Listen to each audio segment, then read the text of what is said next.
Greetings, dudes and dudettes. Welcome back to Mass Effect with Dude Long Couch. Okay, so in the last video, guys, we rescued Liara Tassoni. She's here on the ship now, part of our crew, and she told us some pretty interesting backstory stuff in terms of what's been going on in the galaxy. Apparently, a lot of rises and falls of these different civilizations, and some kind of dark, ominous force that just kind of strikes down these civilizations every time they get too big for their britches. In sort of a never-ending cycle. I don't really understand all of it right now, but it seems like it could be really interesting as we learn more about it. Having gotten all that out of the way, I think this is going to be sort of an informational episode. We're going to catch up on the Codex and talk to our squad mates on the ship. I have not been doing a great job of keeping up on the Codex just because there's so much of it, and it's hard to decide when I should be making the time to squeeze it in. But I think we should probably catch up now, since this seems like a pretty good time to do so. So yeah, let's jump in and do this, guys. Now, oddly enough, some of these entries may have already been read. I don't know why, but the game seems to have kind of marked some of these as unread, even though we definitely read them before. So if I detect any doubles, I'll try and cut it off before it really gets going. But yeah, that's all I can say about that. So, Turian's the Unification War. At about the time the Solarians and Asari were forming the Council, the Turians were embroiled in a bitter civil war. The Unification War, as it was later named, began with hostilities between the colonies farthest from the Turian homeworld, Palaven. This might actually be one, now that I get in here and start this. I feel like maybe we've read this before. These colonies were run by local chieftains, many of whom had distanced themselves from the hierarchy. Without the galvanizing influence of the government, the colonies became increasingly isolated and xenophobic. Colonists began wearing emblems or facial markings to differentiate themselves from members of other colonies, and open hostilities became common. We've definitely read this before, but I'm already halfway through it, so let's just finish it, okay? When war finally broke out, the hierarchy maintained strict diplomacy and refused to get involved. After several years of fighting, less than a dozen factions remained, and the hierarchy finally intervened. By that time, the chieftains were too weak to resist. They were forced to put an end to fighting and renew their allegiance to the hierarchy. Though peace was restored, it took several decades for animosity between colonists to fade completely. To this day, most Turians still wear the facial markings of their home colonies. As a point of interest, the Turian term bareface refers to one who is beguiling or not to be trusted. It is also a slang term for politicians. Yeah, I don't know why that's happening. That's actually kind of annoying. But, the good news is maybe we don't have as much to catch up on as I thought we did. Prothean Cipher. The Prothean beacon downloaded its knowledge into Lieutenant Commander Shepard on Eden Prime, causing confusing dreams and visions. While the imagery is becoming clearer with time, the meaning of the beacon communication remains elusive. It has been suggested that Prothean data recording is highly dependent on a certain point of view, what Carl Jung describes as the collective unconscious. The cipher needed to comprehend the images implanted in Shepard's mind is the cultural knowledge of a Prothean, the archetypes, biological instincts, and common experiences universal to the race. Since the Protheans have been dead for millennia, it may be impossible to acquire this cipher. Possible, you say? I don't buy it. Okay. And here we've got entries for... is Armatures new? I can never tell when it's the first one we land on in here. It could be new or it could not be. I don't think we've read this before. Armatures are quadruped all-terrain heavy weapons platforms, akin to the armored fighting vehicles of other races. Geth being synthetic intelligences, armatures are not crewed vehicles, but intelligent entities capable of independent decision-making and learning. These are the big guys that killed me instantly back on that planet, aren't they? Armatures are equipped with heavy kinetic barriers. Their main cannon, mounted on the articulated head turret, appears to be a highly efficient conventional mass accelerator. It is capable of firing in anti-personnel and anti-tank modes. Some armatures carry drones into battle, presumably for reconnaissance purposes. Others host a swarm of insect-sized repair microbots. Ooh, nanomachines. I was wondering if we would get into any stuff like that. And then hoppers. This has the same picture as the armatures, so they're not actually showing us what these things look like. Which is good, because I was like, I feel like I know what armatures are, but this guy doesn't look like what that thing looked like. Whatever. The Geth models, collectively dubbed Hoppers by Alliance forces, are electronic warfare platforms. They can project electromagnetic radiation across a broad spectrum as an offensive weapon. They can also perform cyber warfare attacks against the onboard computers of body armor, hard suits, and weapons, adversely affecting their performance. The structure of Hoppers consists of an advanced and highly elastic artificial muscle material, This allows the hopper to compress its entire body for powerful leaps. Hoppers also have thousands of molecule scale barbs. I don't know why I had so much trouble with that word or this sentence in general. Hoppers also have thousands of molecule scale barbs on the surfaces of their hands and feet, which are used to cling to walls and ceilings. Hoppers are very difficult targets, leaping from one surface to another in rapid succession. So these are the frog-like things that we encountered down there too. The Quarians have no record of any Geth models similar to Hoppers. This new morphotype must have been developed over the last 300 years by the Geth themselves. This is troubling proof that the Geth are continuing to move towards technological singularity.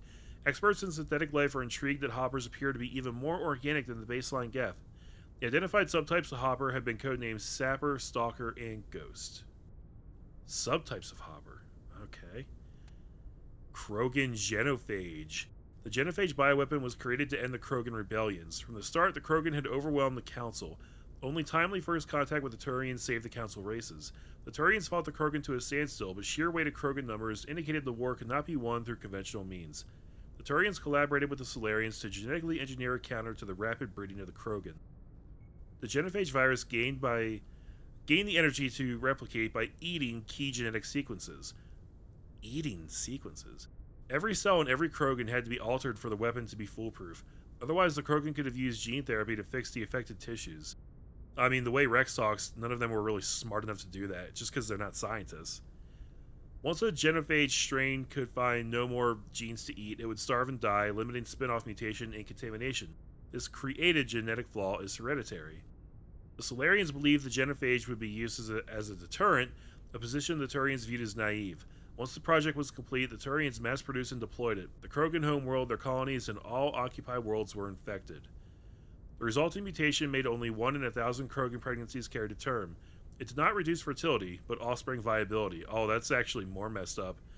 The rare females able to carry children to term became prizes the Krogan warlords fought brutal battles over. The Krogans are a shadow of their former glory. While the rebellions took place centuries ago, they are constantly reminded of the horror of the Genophage and of their inability to counter it. The release of the Genophage is still controversial, bitterly debated in many circles. I mean, what's the debate about? It's already done, so whatever. A lot of entries here for the Quarians. We may have seen some of these already too. The migrant fleet has little economic base, operating in a state of perpetual hand-to-mouth. While Quarian ships include light manufacturing and assembly plants, they lack heavy industries such as refining and shipbuilding.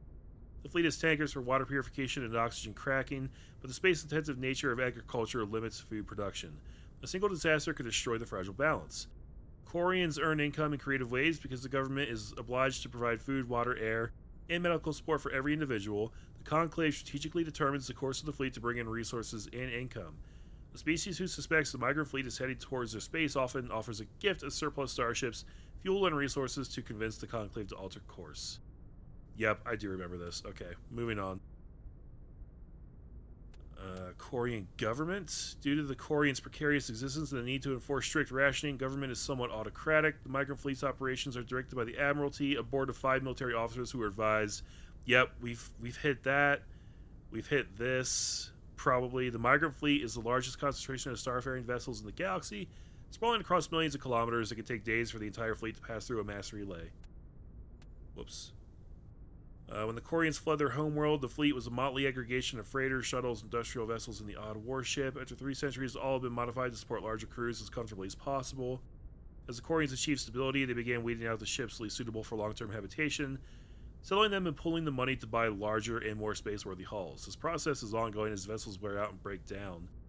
While some ships enjoy dedicated cabins with full privacy and sanitary facilities, many more are former freighters whose cargo bays and containers are pressurized and divided into family spaces.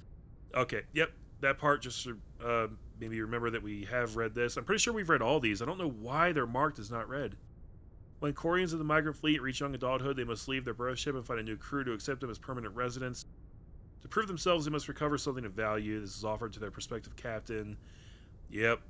We unlocked all these when we first talked to Tali. It was a while ago. Under Humanity and the Systems Alliance, we've got Systems Alliance military ranks. The Alliance uses a modified version of the ranking system that has been used for hundreds of years. Soldiers are classified into rank and file enlisted personnel, experienced non-commissioned officers, NCOs, and specially trained officers. The divide between naval personnel and ground forces, Marines, is small. Ground units are a specialized branch of the fleet, just as fighter squadrons are. This unity of command is imposed by the futility of fighting without control of orbit. Without the Navy, any army is pointless. Utterly pointless, guys. The Marines, as a matter of pride, maintain some of their traditional rank titles. For example, Marines have privates and corporals instead of servicemen. In ascending order of responsibility, the ranks of the Alliance are... Wait, this is ascending order. Got it. Okay. Enlisted. Serviceman 3rd class, Serviceman 2nd class, Serviceman 1st class, or Corporal. NCOs, Service Chief, Gunnery Chief, Operations Chief. And then for officers, there's Lieutenants 2nd through Staff, Lieutenant Commander, Staff Commander, Captain Major, Rear Admiral, General, Admiral, and Fleet Admiral. Fleet Admiral is up at the top. Alright. Systems Alliance N7. The Alliance Military Vocational Code System declassifies the career path of all serving personnel. The MVC consists of one letter and one number. A soldier's MVC indicates proficiency, not rank. The letter notes career path. The number indicates level of experience, as indicated by service record, technical scores, and commendations. All 26 letters are used, and the numbers run from 1 to 7. N is the letter code for the Special Forces personnel. Oh, so N7... Numbers run from 1 to 7, so N7 would be like the best of the Special Forces. That must be what a Spectre is, right? Not sure. And we've definitely been through the timeline before. Okay. Under ships and vehicles... Weapons, Guardian. A ship's general area defense integration anti-spacecraft network, Guardian, that's a mouthful, consists of anti-missile, anti-fighter laser turrets on the exterior hull. Because these are under computer control, the gunnery control officer needs to do little beyond turn the system on and designate targets as hostile. Since lasers move at light speed, they cannot be dodged by anything moving at non-relativistic speeds. Unless the beam is aimed poorly, it will always hit its target. Well, you could say that about anything. I guess not. If it's... Okay, I get what they're saying there. In the early stages of a battle, the Guardian fire is 100% accurate. It is not 100% lethal, but it doesn't have to be. Damaged fighters must break off for repairs. Lasers are limited by diffraction. The beam spreads out, decreasing the energy density, watts per meter squared, the weapon can place on a target. Any high-powered laser is a short-range weapon. Okay. Guardian networks have another limitation, heat. Weapons-grade lasers require cooldown time, during which heat is transferred to sinks or radiators. As lasers fire, heat builds within them, reducing damage range and accuracy. Fighters attack in swarms. The first few will be hit by Guardian, but as battle continues, the effects of laser overheat allow the attackers to press ever closer to the ship. Constant use will burn out a laser. Guardian lasers typically operate in infrared frequencies. Shorter frequencies would offer superior stopping power and range, but degradation of focal arrays and mirrors would make them expensive to maintain, and most prefer mechanical reliability over bleeding-edge performance where lives are concerned. Solarians, however, use near-ultraviolet frequency lasers with 6 times the range, believing that having additional time to shoot down incoming missiles is more important. It's very pragmatic of them. Lasers are not blocked by the kinetic barriers of capital ships. However, the range of lasers limits their use to rare knife fight range ship-to-ship combat. That's such a cool image. Ships having a knife fight. I wonder if I'll ever get to actually directly control one of those things, because that'd be dope. And then communications. Real-time communication is possible thanks to networks of expensive mass relay comm buoys that can daisy-chain a transmission via lasers. Comm buoys are maintained in patterns built outward from each mass relay. The buoys are little more than a cluster of primitive miniature mass relays. Each individual buoy is connected to a partner on another buoy in the network, forming a corridor of low mass space. They're saying the word buoy a lot. Tight beam communication lasers are piped through these tubes of FTL space, allowing virtually instantaneous communication to anywhere on the network. The networks connect across regions by communication lasers through the mass relays. With this system, the only communications delay is the light lag between the source or destination and the closest buoy. So long as all parties remain within half a light seconds of buoys, seamless real-time communications are possible. Since buoys are maintained in all traveled areas, most enjoy unlimited instant communication. Ships only suffer communications lag when operating off established deep space routes, around uninhabited outer systems, gas giants, and other unsettled areas. During wartime, comm buoy networks are the first target of attack, of course. Once the network is severed, it can take anywhere from weeks to years to get a message out of a contested system. In systems where a buoy network has not yet been built or has been destroyed, rapid communication means ferrying information through high-speed courier ships and unmanned data drones. And looks like we're all caught up now. That was a hugely detailed description of how their instantaneous communication works. I can't help but compare that to one of my favorite sci-fi series of all time, Ender's Game. I guess they didn't actually get into the technology of it until the second book, which was called Speaker for the Dead. I believe that's when they first started talking about how they had like faster than light communication, but the way they explained it in that series was that it was really just like a different dimension that they popped in, I believe. I think it was called the Ansible, but it didn't travel over like any actual known physical phenomena or anything like that. It was just like, no, it goes into this other dimension where it can just, it's kind of like a wormhole, I guess, but it can like happen anywhere. It was really weird. This was a lot more detailed. But hey, we just got 2 more entries, so for the sake of keeping up, let's just get in here and do it right now. Space combat, combat endurance. Heat limits the length and intensity of ship-to-ship combat. Starships generate enormous heat when they fire high-energy weapons, perform maneuvering burns, and run onboard combat electronics. In combat, warships produce heat more quickly than they can disperse it. As heat builds within a vessel, the crewed spaces become increasingly uncomfortable. Before the heat reaches lethal levels, a ship must win or retreat by entering FTL. After an FTL run, the ship halts, shuts down non-essential systems, and activates the heat radiation gear.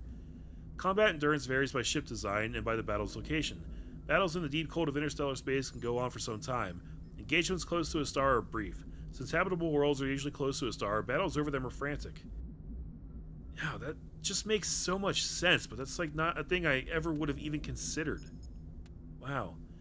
And then heat management. More of this. Dispersal of heat generated by onboard systems is a critical issue for a ship. If it cannot deal with heat, the crew may be cooked within the hull. Radiation is the only way to shed heat in a vacuum. Civilian vessels utilize large, fragile radiator panels that are impossible to armor. Warships use diffuse radiator arrays, DRA, ceramic strips along the exterior of the armored hull. These make the ship appear striped to thermographic sensors. Since the arrangement of the strips depends on the internal configuration of the ship, the patterns for each vessel are unique and striking. On older ships, DRA strips could become red or white hot. Dubbed tiger stripes or war paint by humans, the glowing DRA had a psychological impact on pirates and irregular forces. Oh, that's cool. Strip radiators are not as efficient as panels, but if damaged by enemy fire, the ship only loses a small portion of its total radiation capacity. In most cases, a vessel's DRA alone allows it to cruise with no difficulties.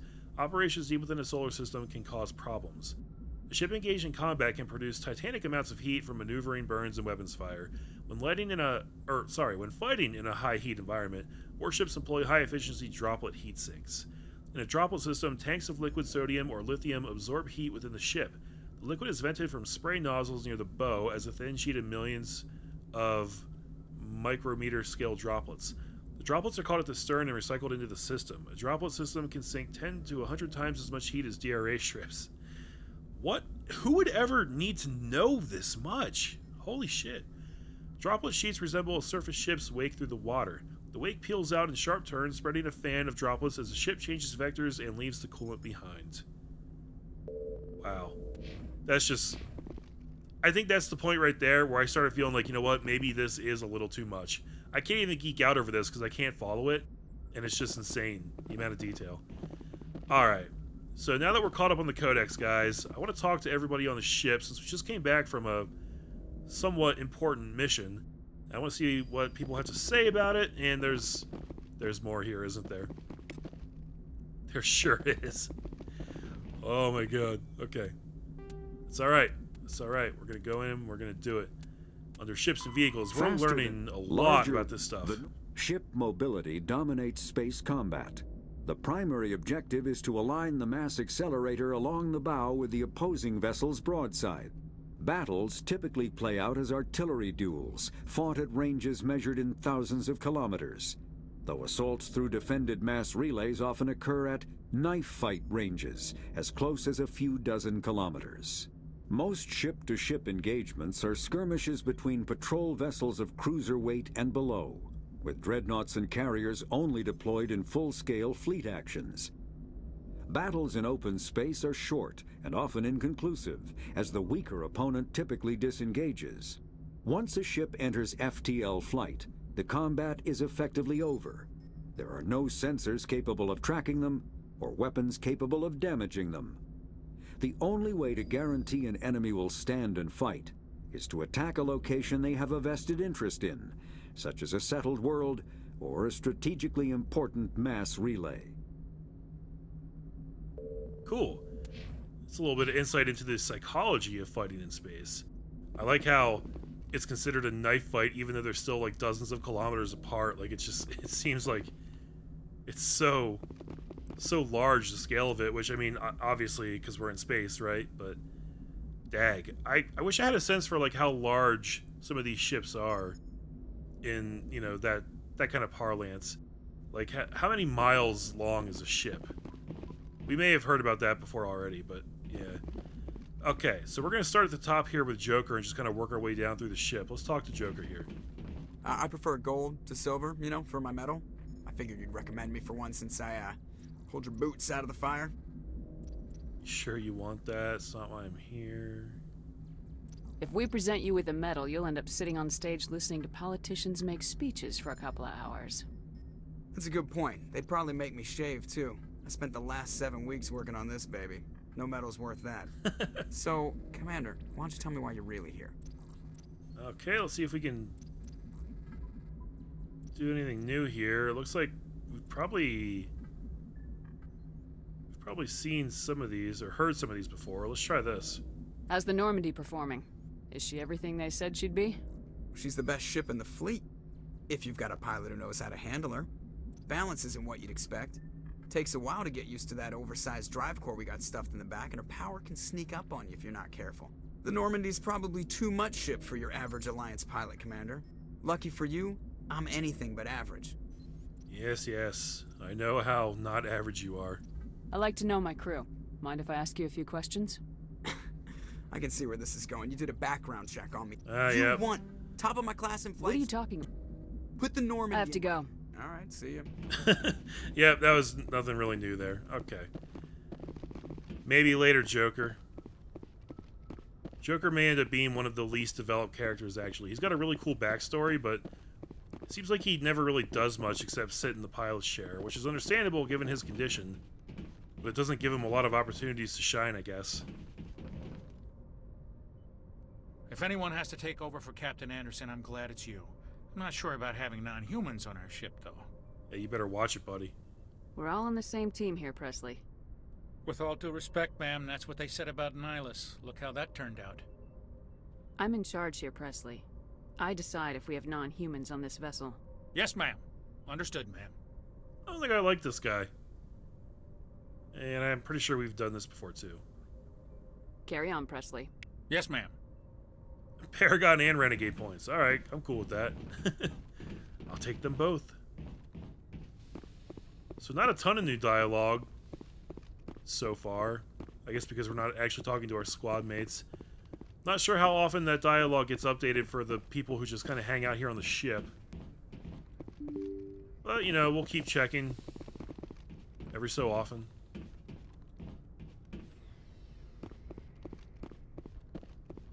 Let's see, down here we got these fools here still having their little powwow. Back here's the doctor. Oh, give me my Medigel. Definitely need that. Yes, Commander? Is there something you need? Don't think either of those are new. I should go. Goodbye, Commander. So, forget you. And, oh, hey, it's Liara. We definitely need to talk to her.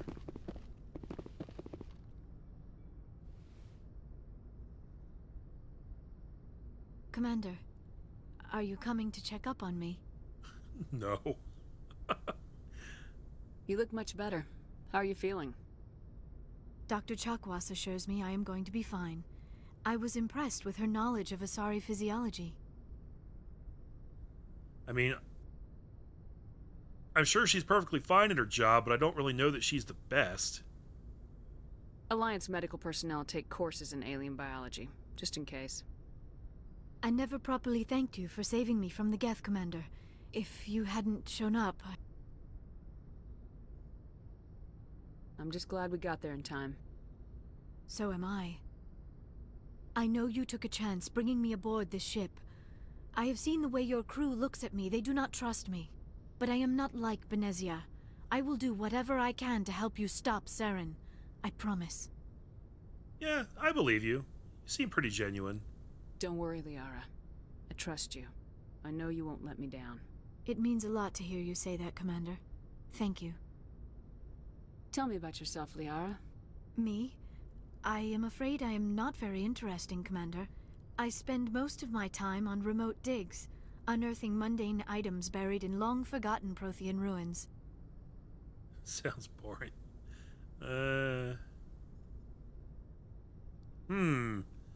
Is this a romantic option here? Sounds dangerous. And lonely. Sometimes I would run afoul of indigenous life forms or stumble across a small band of mercenaries or privateers, but I was always careful. Until the Geth followed me to Artemis Tau. I never found myself in any situation my biotics could not handle. As for the solitude, well, that is one aspect that most appealed to me. Sometimes I just need to get away from other people. You don't like other people? I suppose it comes from being a matriarch's daughter. People expected me to follow in Benezia's footsteps. They wanted me to become a leader of our people.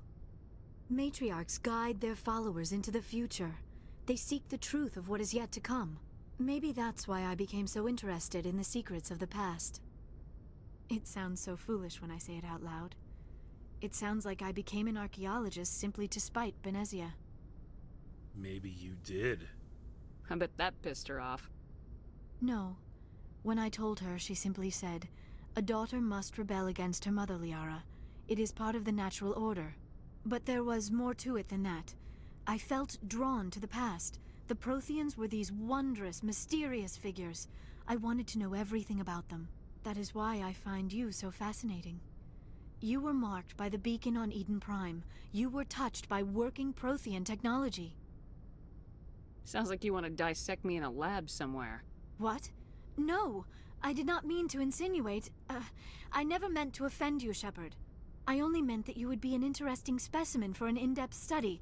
No, that's even worse. Calm down, Liara. I was only joking. Joking? Oh, by the goddess, how could I be so dense? You must think I am a complete and utter fool. Now you know why I prefer to spend my time in the field with data disks and computers. I always seem to say something embarrassing around other people. Please, just pretend this conversation never happened. I think I like Liara a lot, guys. She's kind of nerdy, and, nerdy chicks, pretty cool. Just saying. Do you know why Benezia joined up with Saren? I don't understand it. She was always outspoken about the need for the Asari to become more involved in shaping galactic events. Maybe she thought allying herself with Saren would somehow be for the greater good in the long run. At least I hope so. Maybe she's just evil. Yeah, there's probably more to it than that, but I'm kind of interested in this dialogue path here. Any chance she's in this for power or personal gain? No, not the Benezia I knew. But I hadn't spoken with my mother in many years. She may have changed. I'd like to know more about the Asari. We were the first species to discover the Citadel. We were instrumental in forming the Council, and we always strive to be the voice of peaceful cooperation in galactic disputes. My people believe we are all part of a single galactic community. Each species contributes something to the greater whole. Although we seek to understand other species, it seems few of them seek to understand us. The galaxy is filled with rumors and misinformation about my people. Like what? Most of the inaccuracies are centered around our mating rituals. My species is monogendered. Male and female have no real meaning for us. We still require a partner to reproduce. This second parent, however, may be of any species and any gender. Yeah, we've heard about this before. Pretty fascinating. I don't understand. Your species can mate with anyone? Mating is not quite the proper term, not as you understand it. Physical contact may or may not be involved, but it is not an essential element of the union. The true connection is mental. Our physiology allows us to meld with other beings. We can touch the very depths of their minds. We explore the genetic memory of their species. We share the most basic elements of their individual and racial identities. We then pass these traits on to our daughters. It is how we learn to grow as a species and how we develop a greater understanding of other races. Okay, but I still have so many questions. What happens to your partner after the union? Every relationship is different. Some unions are a single encounter with both parents parting ways afterwards. Others can be more long-term. Sometimes an Asari and her partner will stay together for many decades. Do you know who Matriarch Benezia chose as her partner? She rarely spoke of her partner. Though I know my father, if you want to use that term, was another Asari. I thought you always needed another species to serve as one of the parents. Think about it, Shepard. If we were not able to mate with our own species, we would have died out long before we ever mastered spaceflight and left our homeworld.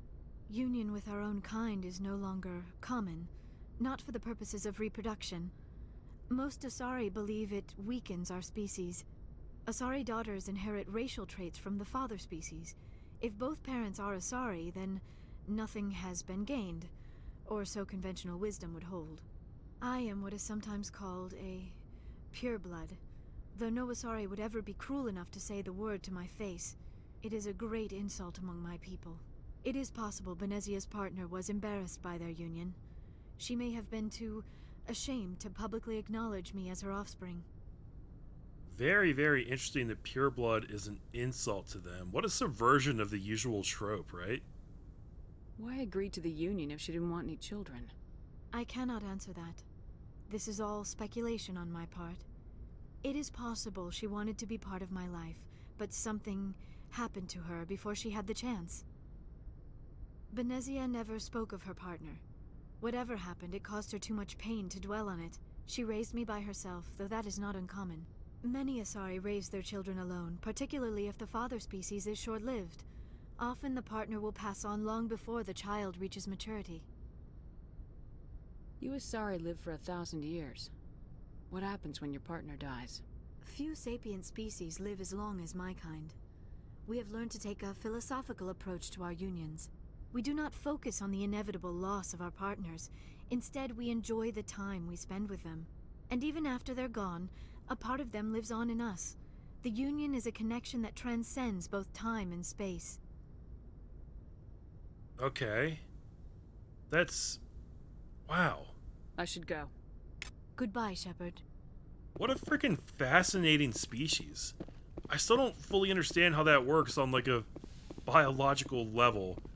They meld with other species and read the very depths of their minds, but how does that translate to actual reproduction? So weird, guys. Okay, we got a couple more Codex entries. Asari government. The Asari came late to the concept of world government. For centuries, their homeworld of Thessia was dotted with loose confederacies of great republican cities. The closest earthly equivalent would be the ancient Mediterranean city-states. Since the Asari culture values consensus and accommodation, there was little impetus to form larger principalities. Rather than hoard resources, the Asari bartered freely. Rather than attack one another over differing philosophies, they sought to understand one another. Only in the information age did the city-states grow close.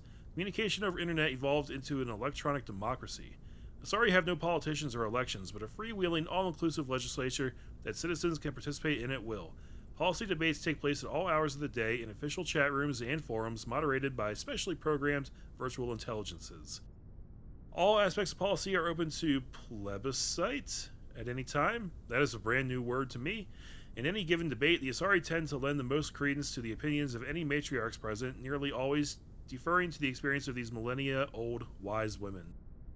Achieving consensus through public debate may take too long in a crisis. In cases where prompt, decisive action is required, the Asari defer to the wisdom of local matriarchs. Makes sense. And then... Prothean Beacon? Okay. The beacon was a Prothean artifact unearthed on the Alliance colony of Eden Prime. Its resemblance to the Prothean databanks recovered on Mars provoked immediate interest from the Alliance and the Citadel Council. It proved to be a solid-state data storage device. Really? The Protheans use solid-state hard drives? I guess it's not really... doesn't have to be a hard drive, but okay. Part of a galaxy-spanning comm network similar to the modern extranet.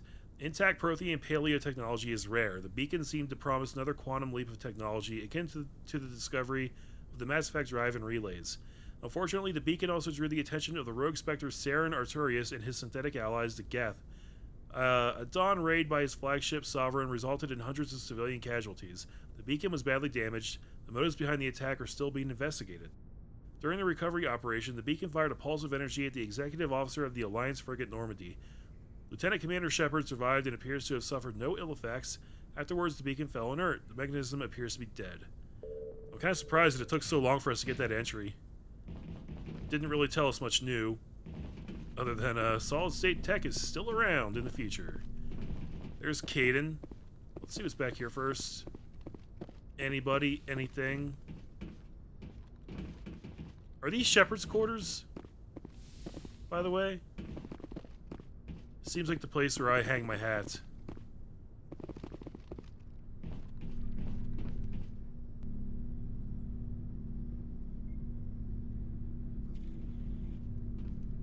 Commander, do you have a minute? Sup? I always make time for my officers. Off the record, I think there's something wrong here.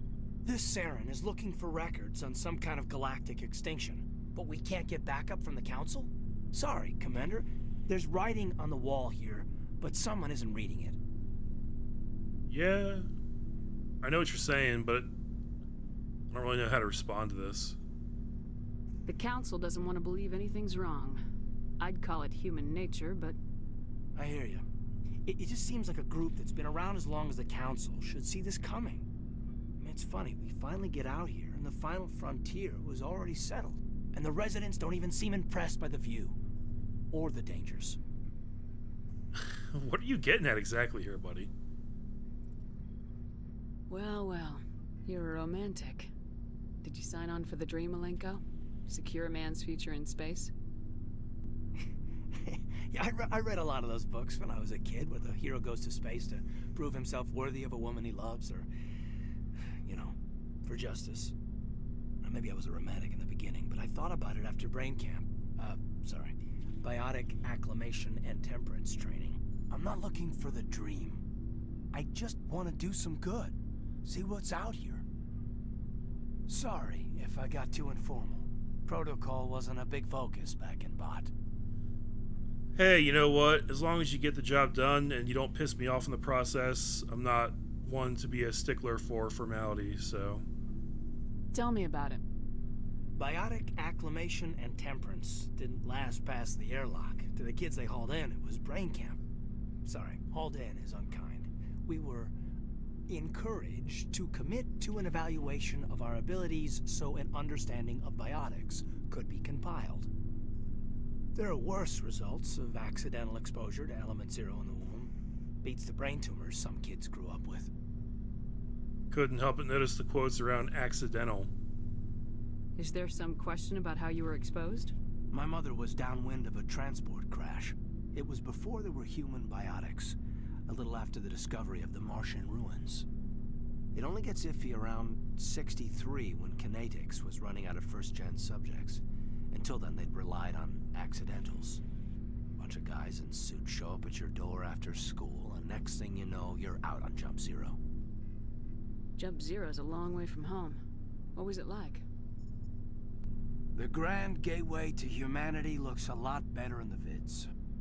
Anyway, this was supposed to be a casual debrief, not a bull session about stuff that happened years ago.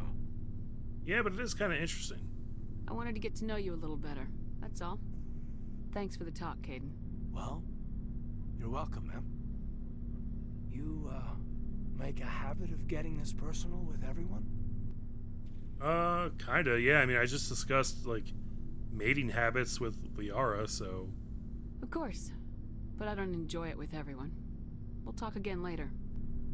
I'll need some time to process that, Commander. But, yeah, I'd like that. Alright, keep it in your pants, you two. I'm not trying to have a relationship with Caden.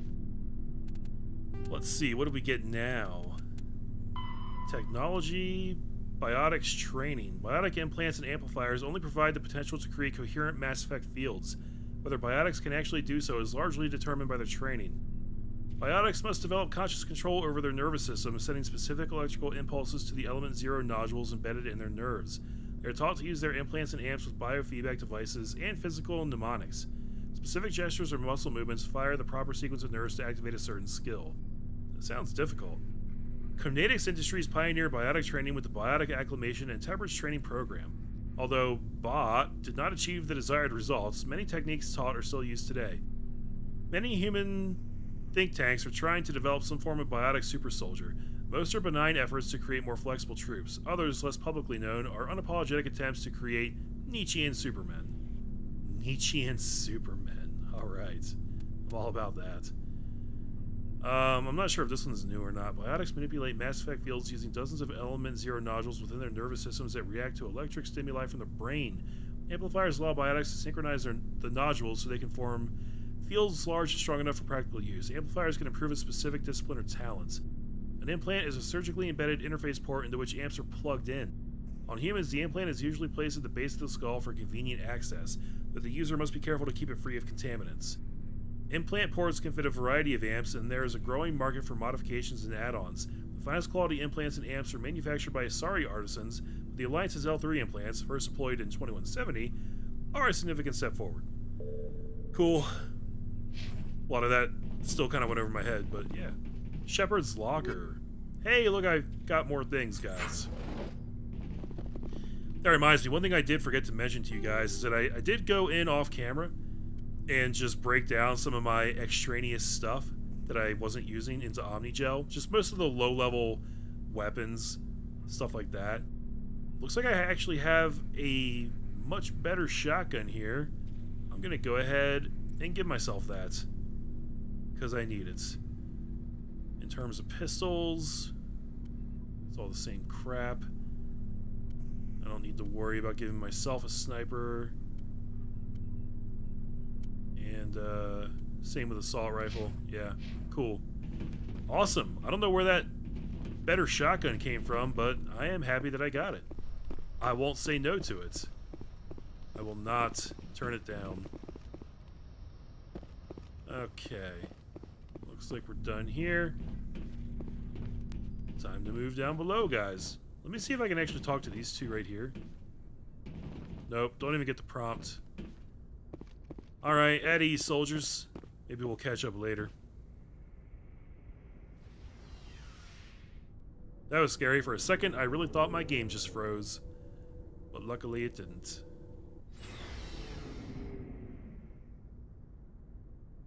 Alright, bottom level. Let's head back this way first. Tall Lee should be chilling back here, I bet. Yep, her and Engineer Adams and the core charge status. Somebody's got to tell me how large this codex is by the end of the game. Like, how many words? How many entries? How much time? As positive or negative electric current is passed through an FTL drive core, it acquires a static electrical charge. Drives can be operated an average of 50 hours before they reach charge saturation. This change is proportional to the magnitude of mass reduction. A heavier or faster ship reaches saturation more quickly. If the charge is allowed to build, the core will discharge into the hull of a ship. All ungrounded crew members are fried to a crisp, all electronic systems are burned out, and metal bulkheads may be melted and fused together. The safest way to discharge a core is to land on a planet and establish a connection to the ground, like a lightning rod. Larger vessels like dreadnoughts cannot land and must discharge into a planetary magnetic field. The ship passes the charge from the drive core to the exterior armored hull, then dives into the magnetic field. As the hull discharges, sheets of lightning jump away into the field, creating beautiful auroral displays on the planet. The ship must retract its sensors and weapons while dumping charge to prevent damage, leaving it blind and helpless. Discharging at a moon with a weak magnetic field can take days. Discharging into the powerful field of a gas giant may require less than an hour. Deep space facilities such as the Citadel often have special discharge facilities for visiting ships. Wow, look how many entries we have in here now. And, yeah, we've read that one. Okay, cool. Staying on top of it, guys. Staying on top. Something I can do for you, Commander. Where else have you served, Adams? If you name a class of Alliance ship, I've probably served on it. Everything from dreadnoughts and carriers right down to frigates like the Normandy. My last assignment was on the Tokyo. Only a cruiser, but she was a good ship. Couldn't hold a candle to the Normandy, though. Cool. Good talk. Carry on, Adams. Aye, aye, Commander. Hi, Tali. Oh, hello, Shepard. Hey, what's that about? Like I need this. Are you okay? I don't know. Your ship is amazing, and your crew's been really great to me, especially your chief engineer. But I just sort of feel out of place. The Normandy runs so smooth it feels like we're not even moving, and the engines are so quiet. How do you sleep at night? Where's this all coming from? Because the last time we talked, you were like crazy excited to be on this ship. The silence wakes you up? Back on the flotilla, the last thing you want to hear is silence. It means an engine's died or an air filter shut down. I guess you don't have to worry about that here. But old habits die hard. But it's more than just the silence. This ship feels so empty. It's like half the crew is missing. Back home, I couldn't wait to go on my pilgrimage. I couldn't wait to get away from the crowds. Now that I'm out here, I kind of miss them. Sometimes we don't appreciate what we have till it's gone. That's true. I'm starting to wonder if that's what the pilgrimage is really about. It's given me a whole new perspective on my people and our culture. You know, there's always a few who go on their pilgrimages and never return. I always assumed something bad happened to them. But maybe they just wanted a different life. You do plan to return to the migrant fleet, right? I could never abandon my people, Shepard. I will go back eventually. But we have to stop Saren first. Otherwise, I might not have a home to go back to. That's a good outlook. You're right about that. Okay, I'm pretty sure we've already heard these. Let me just check this one out, though. Tell me about your people. Our lives aren't easy. Resources are scarce, and we are constantly on the move. Everything we do must in some way contribute to the continuation of the migrant fleet. There are 17 million. Yep. Unfortunately, I remember getting that we have had to surrender figure many from of her our- Talk before. about something else. Like what? I should go. See you later. Like the topic of how I have to leave right now. Oh, is there another... For a second I thought I could lock on to the engine there, but nope. Okay. Nice chat, Tali. Don't worry, you'll get used to it. The ship's actually a pretty cool place. And silence, just trust me, silence is one of the best things in the entire world. I love silence. Looking for supplies? Let's see what you got. You bet, Commander.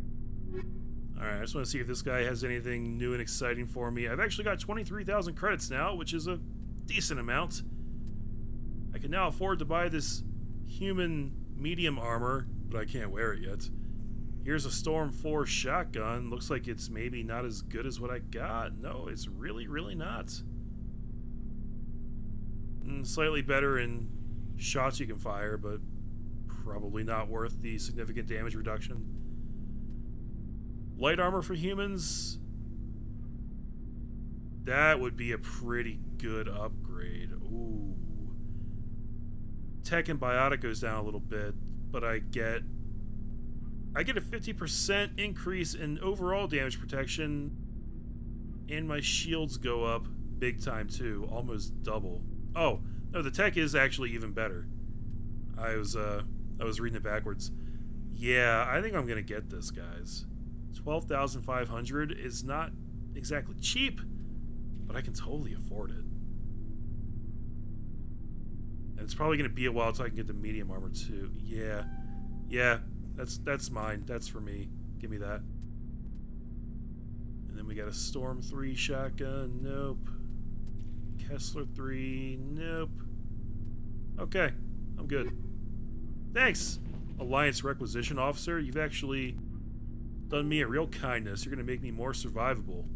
And I'm all about that. There we go. Love it. Okay. Garrus, how you doing, buddy? Commander, how are you? Jumping straight into the topic of CSEC. Why did you want to be a CSEC officer in the first place? That's a good question. There were several reasons, I guess. Like what? Probably the same as most officers. I wanted to fight injustice, wanted to help people. I guess my father had something to do with it too. He was CSEC, one of the best.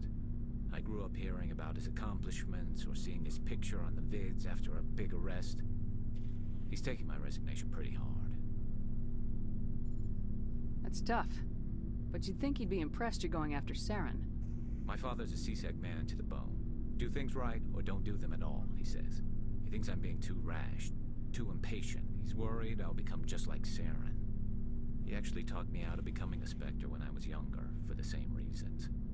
Really? You were asked to be a Spectre? Well, I was targeted as a possible Spectre candidate. Me and about 1,000 other Turian military recruits. I could have received special training, but my father didn't like it. He despises the Spectres. He hates the idea of someone having unlimited power with no accountability. He wouldn't like you, Commander. No offense. I mean, I can kind of see where he's coming from. I suppose I can understand his concern. You can. But Saren's not going to play by our rules, CSEC's rules. If you want to nail Saren, you need to send someone who isn't restricted by policies and procedures. That may end up being true by the end of this game. You're a quick learner, Garrus. We'll beat him at his own game. It's the only way to stop someone like him. I'm right behind you, Commander. You know, I can totally see the markings on his face now that we've read that entry about the tribal markings and everything. At first I just thought that was part of his actual skin tone, but no, you can totally tell that it's like face paint. Pretty cool. Council races, Turians, culture, and military doctrine. Okay. While Turians are individuals with personal desires, their instinct is to equate the self with the group and set aside personal desires for the good of all. Turians are taught to have a strong sense of personal accountability, the Turian honor that other races find so remarkable. Turians are taught to own every decision they make, good or ill. The worst thing they can make in the eyes of their people is to lie about their own actions. Turians who murder will try to get away with it, but if directly questioned, most will confess the crime. Turians have a strong inclination toward public service and self-sacrifice, so they tend to be poor entrepreneurs. To compensate, they accepted the mercantile Volus as a client race, offering protection in exchange for their physical expertise. That's a very symbiotic relationship, mutually beneficial. The Turian military is the center of their society. It is not just an armed force, it is an all-encompassing public works organization. The military police are also the civic police. The fire brigades serve the civilian population as well as military facilities. The Corps of Engineers builds and maintains spaceports, schools, water purification plants, and power stations. The Merchant Marine ensures that all worlds get needed resources. Interesting. The more I read about these guys, the more I like them. Although they lack the brutality of the Krogan, the skill of the Asari, and the virtuosity of the humans. The virtuosity of humans, okay. The Turian military has formidable discipline. Officers and NCOs are lifers with years of field experience. Enlisted personnel are thoroughly trained and stay calm under fire. Turian units don't break. Even if their entire line collapses, they fall back in order, setting ambushes as they go. A popular saying holds, you will only see a Turian's back once he's dead.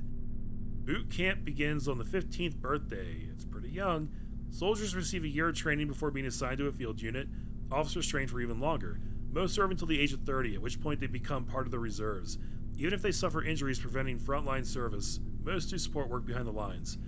Biotics are uncommon. While admired for their exacting skills, biotics' motives are not always fully trusted by the common soldier. The Turians prefer to assign their biotics to specialist teams called cabals. Command and control is decentralized and flexible. Individual squads can call for artillery and air support. They make extensive use of combat drones for light duties and practice combined arms. Infantry operates with armor supported by overhead gunships. Strategically, they are methodical and patient and dislike risky operations. Tradition is important. Each legion has a full-time staff of historians who chronicle its battle honors in detail. The oldest have records dating back to the Turian Iron Age. Wow.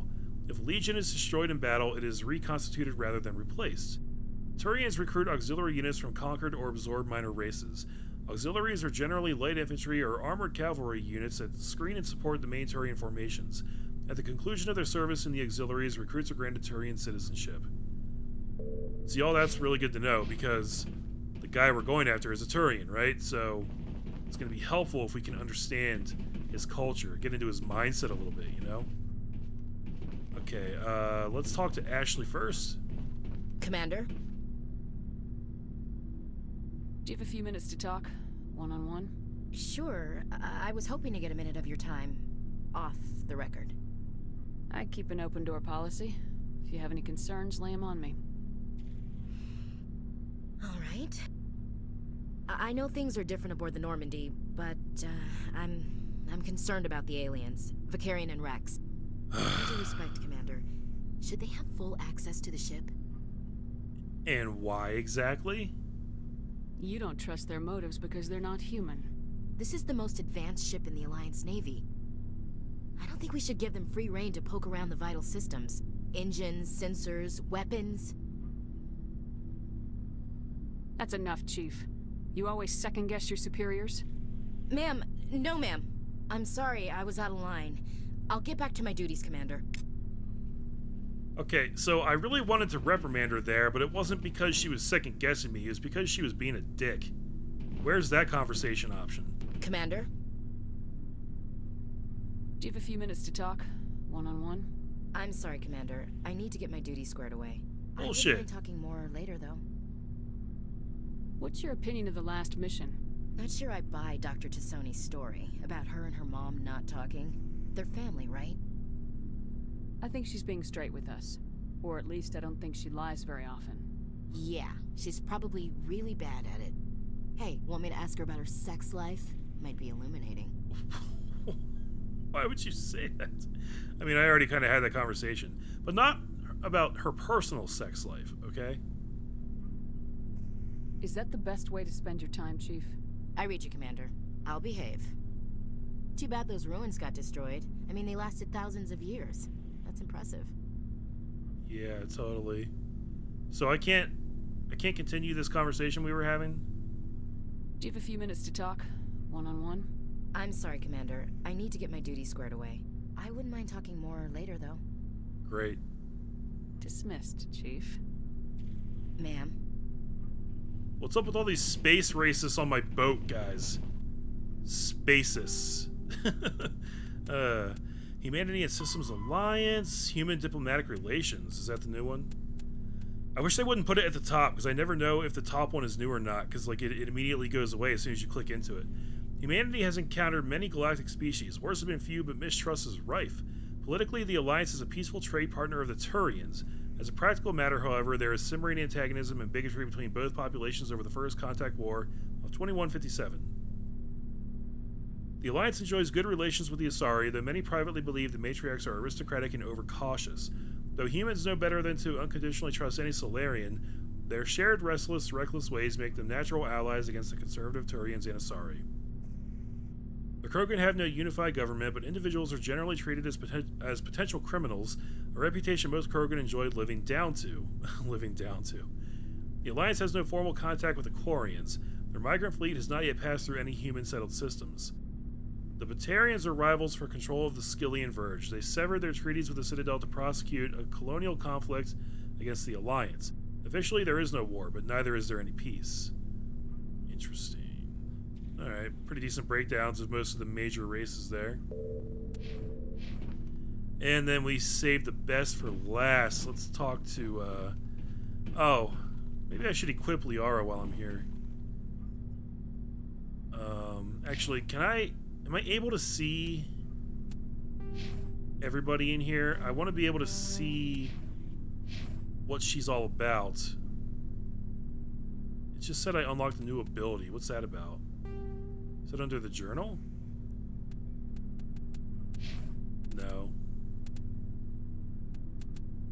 I'm not sure what that was. Okay, we'll have to look at her later, I guess. But for now... Oh wait, if I hit details here... Oh, that's details of the weapon, not details of her. It's not helpful. Alright. Well, I'll just give her that really good assault rifle. Actually, there's an even better one here. I'll give her that. That might have been the one she already had. I don't know if it's been obvious throughout this whole video, guys, but I am actually really tired right now, so I apologize for derpiness. I'm trying to just make sure everything's pimped out and ready to go here, but I guess I shouldn't do this until I actually know what she's going to be using. It just doesn't make sense otherwise, so okay. Let's talk to Rex. So, we've got Saren on the run. It won't be long now. Saren's good, but I'm better. Good. He's rotten. To the core. I could tell as soon as I met him. Why didn't you tell me this sooner? I would have if I thought it was important. What do you mean? Okay. I'll decide what's important. Now tell me how you know Saren. This was a while ago. A bunch of mercs were bragging about a job out near the edges of the Terminus systems. They said it paid well and the boss was never around to ride them. They said he was looking for more men, too. So I checked it out. Damn, man. I didn't know Saren was openly recruiting mercs. It wasn't that open, and he only showed his face once. We'd been raiding ships in the area for months when we took out this massive cargo freighter. Our biggest haul yet. I was on board checking bodies for valuables, looking for some extra credits. That's when I saw him. What did Saren want with the ship? I don't know what he wanted. He was just moving through the ship, watching. A couple of the mercs called him by name, but he never spoke to them. Never spoke to anyone. I had a really bad feeling about him, so I got the hell out. Didn't even wait to get paid. Damn. You know that he's a really bad dude if even Rex was unsettled. What kind of cargo was the freighter carrying? What was Saren after? I don't know. All I saw on that ship was food and medical supplies. There were some basic weapons, but nothing big. If there was anything of value on that ship, I didn't see it. That's why I didn't mention it sooner. Okay. Whose ship was it?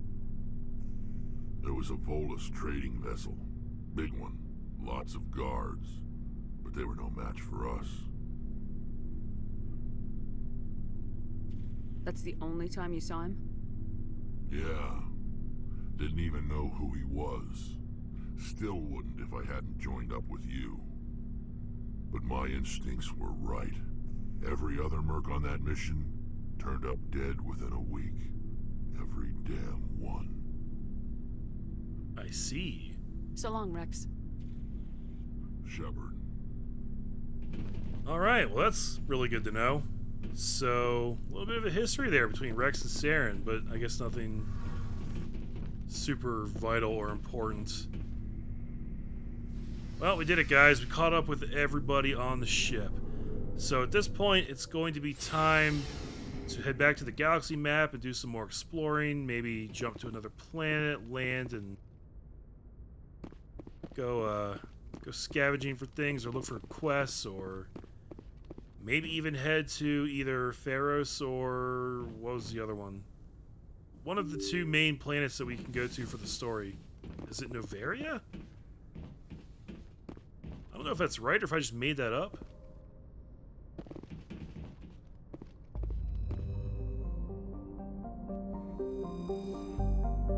So right now we're on Therum. But what we need to be doing...